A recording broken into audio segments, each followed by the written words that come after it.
नमस्कार, मैं पल्लवी शर्मा अपनी माटी के इस एपिसोड में सभी दर्शकों का स्वागत है। इस बार हम कड़क चाय पर खास जानकारी लेकर आए हैं। इसके अलावा आपके लिए विधानसभा सत्र से कुछ और फैक्ट भी साझा करेंगे। साथ ही रोजगार गारंटी पर भी गुफ्तगू करेंगे। तो आइए करते हैं कार्यक्रम की शुरुआत। दानेदार चाय का नाम आते ही मुंह में पानी आ जाता है। हिमाचल में भी अब दानेदार चाय पैदा होने वाली है।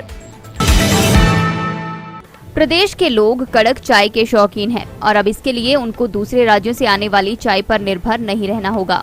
अब अपनी मिट्टी में तैयार कड़क चाय का भरपूर स्वाद मिल पाएगा। टी बोर्ड ऑफ इंडिया के सहयोग से कांगड़ा जिला के साथ लगते मंडी क्षेत्र के स्वयं सहायता समूहों ने सीटीसी यानी दानेदार चाय की तैयारी शुरू कर दी है। सीटीसी चाय अभी तक असम, पश्चिम बंगाल और तमिलनाडु में ही तैयार की जाती है और प्रदेश में सीटीसी चाय बनाने का यह पहला प्रयास होने जा रहा है। चाय बोर्ड ने करीब 40 चाय उत्पादकों को बाकायदा सीटीसी तैयार करने और इससे संबंधित मशीनों के उपयोग की पूरी जानकारी प्रदान की है। सीटीसी चाय का स्वाद प्रदेश में तैयार की जा रही ऑर्थोडॉक्स ब्लैक और ग्रीन चाय से थोड़ा अलग होता है। अपनी माटी के सीनियर जर्नलिस्ट जयदीप रिहान द्वारा एकत्रित जानकारी के अनुसार सीटीसी चाय के उत्पादन के दौरान चाय की पत्तियों के साथ डंडियों का भी उपयोग होता है। ऐसे में डंडियों में मौजूद रस चाय पत्ती के साथ मिलकर स्वाद को बढ़ा देता है। हिमाचल का जो कांगड़ा इंडस्ट्री तो 150 साल से मशहूर है और काम भी चल रहा है। हर एक किस्म का चाय इधर में बन सकता था, लेकिन शुरुआत से हम लोग का अभी तक हर एक चाय को बनाने की जो एक ज़रूरत उसको महसूस हो रहा था, लेकिन उसको बनाने के लिए जो तरीका और उसके लिए जो मशीन उसको पिछले सालों में व पिछले शादियों में उनके ऊपर में कोई ताकत के रूप में कोई ऐसे एंटरप्रेन्योर व कोई ऐसे उद्यमी सोचा नहीं। तो इस टाइम में इस साल में एक सेल्फ हेल्प ग्रुप का प्रेसिडेंट श्री तितेंद्र बंगालिया उन्होंने इस टाइम में सीटीसी मशीन, एक मिनी सीटीसी मशीन लगाया और ये जो मशीन है ये 16 इंच रोलर के ऊपर में काम करता है और 8 इंच रोटर वैन के ऊपर में, और उसके साथ उनका एक घुगी है। घुगी एक चीज़ है जो रोटरी शिफ्टर कहा जाता है इंग्लिश में। उसका काम है कि जो रोटर वैन के बाद सीटीसी हो के जो सामान आता है उसको दानेदार चाय बनाने के लिए, दाने फॉर्म करने के लिए उसका फंक्शन है। उसके बाद उसमें फ्लोर फर्मेंटेशन हो रहा है। फ्लोर फर्मेंटेशन होने से उसमें कलर चेंज हो जाता है और कलर चेंज होने से जब हम लोग का उसमें ब्राउन कलर आ जाएगा, रेडिश ब्लैकिश ऐसे अपीयरेंस आ जाएगा, तो उस टाइम में वो ड्रायर में चले जाता है। और ड्रायर माउथ टी जो है वो पूरा उसके अंदर में पूरा टेम्परेचर हाई होने के कारण में उसमें और रिएक्शंस होने का कोई गुंजाइश नहीं रहता है। तो इसलिए वो चाहे क्वालिटी के जो भी उसका तथ्य है उसी जगह में वो फिक्स हो जाता है।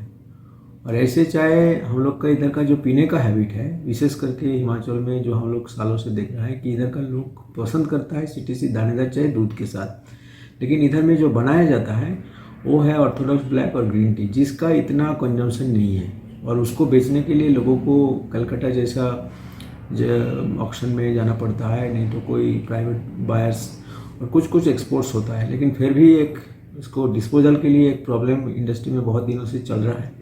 बीच में हम लोग इसके ऊपर में सोचा था, लेकिन वो भी हम लोग कामयाब नहीं हो पाया, जिसमें हम लोग का सोच था कि जो टाटा स्टील और स्टील अथॉरिटी ऑफ इंडिया का जो जॉइंट वेंचर एम जंक्शन है उनका वो क्लाउड टेक्नोलॉजी के ऊपर में एक ऑक्शन इधर में बैठने के लिए, लेकिन उसमें बैजनाथ फैक्ट्री को हम लोग चुना था जो खाली था और जो चल नहीं रहा था, लेकिन उधर में कुछ डिस्प्यूट्स और उन लोग कुछ डिसीजन नहीं ले पाया, इसलिए वो भी कामयाब नहीं हुआ।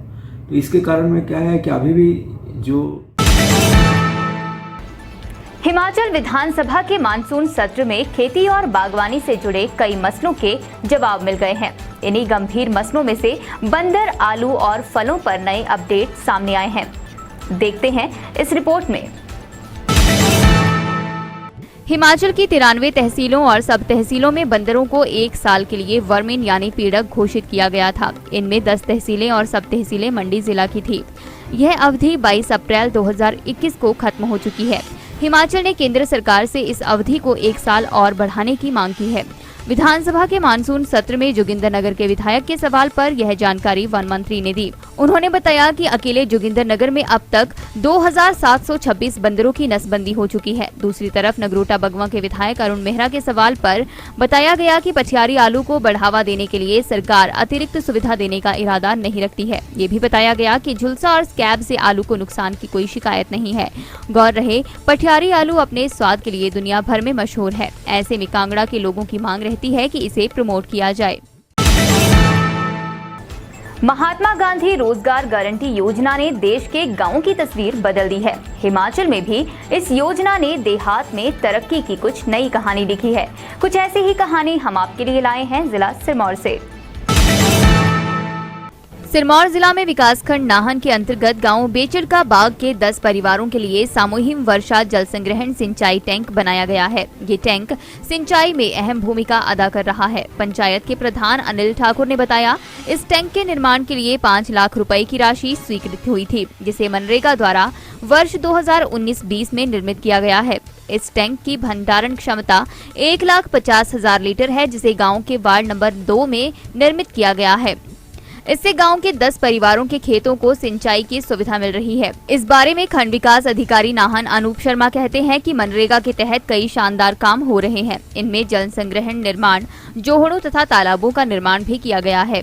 वहीं पंचवटी व पौधारोपण तथा मुख्यमंत्री 1 बीघा योजना, जिसमें स्वयं सहायता समूह की महिलाओं को किचन गार्डनिंग के लिए प्रेरित व प्रशिक्षित किया जाता है। बहरहाल मनरेगा जैसी शानदार योजना देश व प्रदेश की शान बन गई है। मेरा नाम रविंदर सिंह है और मैं बेचड़बाग का रहने वाला हूँ। और जो ये हमारा टैंक बना है, इससे हमें बहुत फ़ायदा हुआ। हमारी 30-40 बीघे ज़मीन है और इससे पहले यहाँ पर हमारे को पानी की बड़ी दिक्कत होती थी। पीने के पानी की भी समस्या थी, सिंचाई का तो था ही नहीं। परंतु जब से मनरेगा की ये स्कीम आई, हमको बड़ा फ़ायदा हुआ उस टैंक को बनाकर। अब हम जो इसमें पानी हमने स्टोर किया, इससे हम अपनी नकदी फसलें जैसे ये लहसुन हो गया, टमाटर हो गया और आपके खीरे हो गए, मूलियाँ होगी, इससे इसके लिए बड़ा फ़ायदेमंद है ये। और इससे हमारी जो इनकम है काफ़ी बड़ी है। इसके लिए मैं सरकार का धन्यवाद करता हूँ जो हमें ये टैंक उपलब्ध हुआ। इससे मैं अनिल ठाकुर, प्रधान ग्राम पंचायत महिपुर।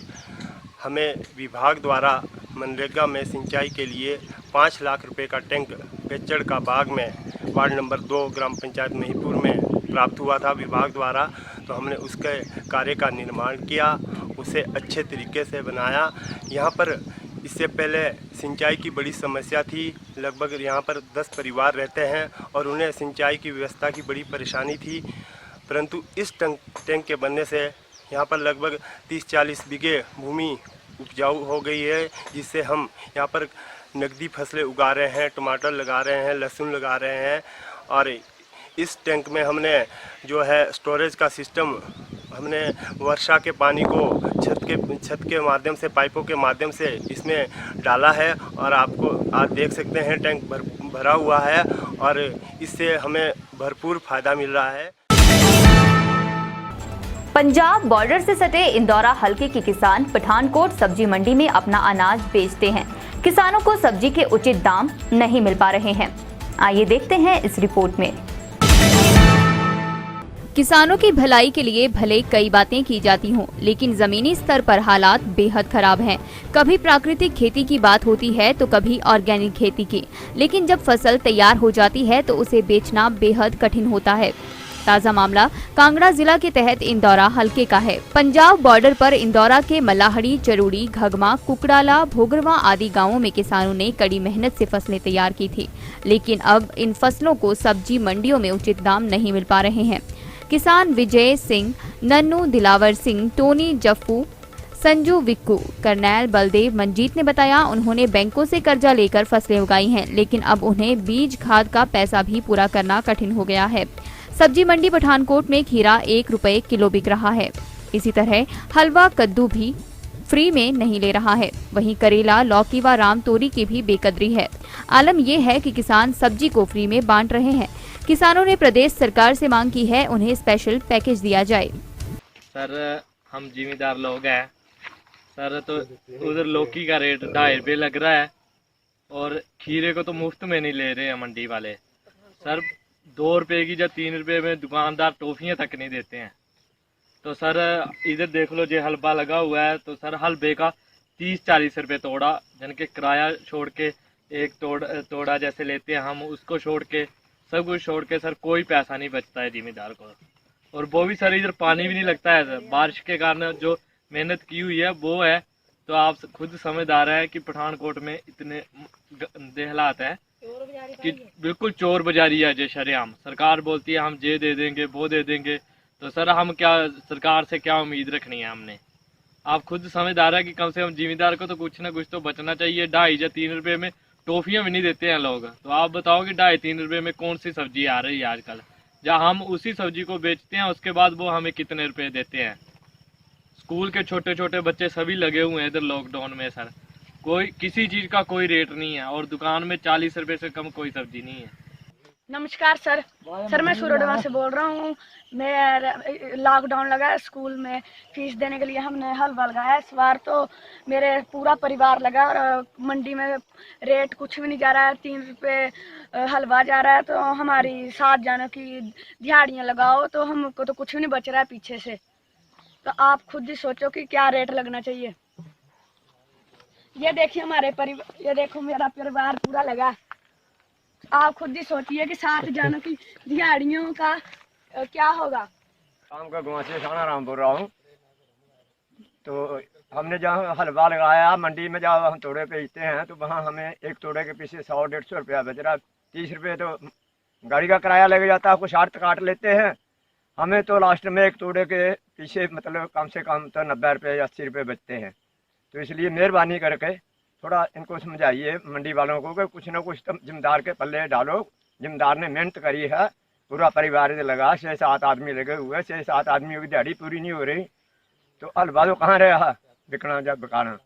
तो इसलिए मेहरबानी करके थोड़ा उनको समझाइए कि अपने ढंग से मत चलो, कुछ जिम्मेदारों की मानता दो कि जिम्मेदार क्या कर रहे हैं और उनको क्या मिलना चाहिए, उनका अधिकार उन्हीं को जरूर मिलना चाहिए। और अब चलते चलते हिमाचल में कुल 4,449 सहकारी समितियां दे रही सेवाएं, समीक्षा बैठक में हुआ खुलासा। नगरोटा बगवां के हटवास में फल विधायन केंद्र स्तरोन्नत होगा, पुरानी मशीनें भी बदली जाएंगी, सरकार ने वित्त विभाग को भेजा मामला। कांगड़ा में पशुओं में लगे मुंहखुर रोग को नहीं मिल पा रही दवा, पशुपालकों ने वीरेंद्र कंवर से मांगा कड़ा एक्शन। अपनी माटी के इस एपिसोड में इतना ही। हिमाचल की तमाम अपडेट्स के लिए देखते रहें दिव्य हिमाचल टीवी।